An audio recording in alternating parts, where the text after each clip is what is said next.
प्रधानमंत्री नरेंद्र मोदी ने कहा है कनाडा संग व्यापार, ऊर्जा व कृषि क्षेत्र में और मजबूत होगी ये साझेदारी। कनाडा की विदेश मंत्री अनीता आनंद ने सोमवार को प्रधानमंत्री नरेंद्र मोदी से मुलाकात की। मोदी जी ने कहा कि उनकी भारत यात्रा से द्विपक्षीय साझेदारी को नई गति मिलेगी। बैठक के दौरान पीएम मोदी ने इस साल जून में G7 शिखर सम्मेलन के लिए कनाडा की अपनी यात्रा को याद किया और कहा कि उस दौरान उन्होंने प्रधानमंत्री मार्क कार्नी के साथ बेहद सार्थक बैठक की थी। पीएमओ ने कहा कि प्रधानमंत्री ने व्यापार, ऊर्जा, प्रौद्योगिकी, कृषि और दोनों देशों की नागरिकों के बीच संबंधों में दोनों देशों के बीच बढ़ते सहयोग के महत्व पर चर्चा की।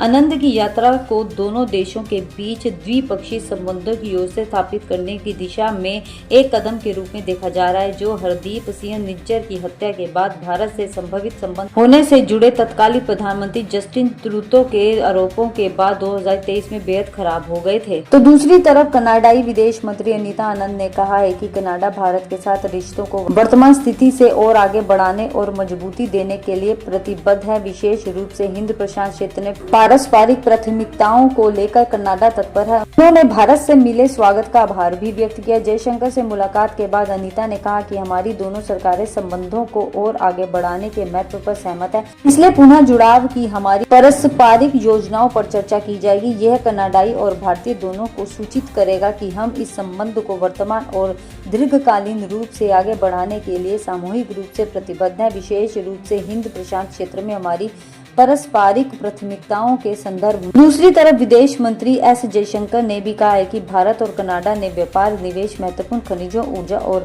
असन्य परमाणु सहयोग के क्षेत्रों में संबंधों को आगे बढ़ाने के लिए एक महत्वाकांक्षी रोड मैप तैयार किया है। जयशंकर ने सोमवार को कनाडा की विदेश मंत्री अनीता आनंद के साथ मुलाकात कर इन क्षेत्रों में परस्पर सहयोग बढ़ाने का विस्तार से चर्चा की है। जयशंकर ने अपने उद्घाटन भाषण में कहा कि पिछले कुछ महीनों में भारत कनाडा द्विपक्षीय संबंधों में लगातार प्रगति हुई है। जैसे कि मास्किस में प्रधानमंत्री कार्नी के साथ बैठक के दौरान कहा, भारत दृष्टिकोण सकारात्मक सोच के साथ आगे बढ़ना है। हम अपनी साझेदारी को आगे बढ़ाने के लिए आवश्यक तंत्रों की पुनर्स्थापित और पुनर्जीवित करने के लिए काम कर रहे हैं।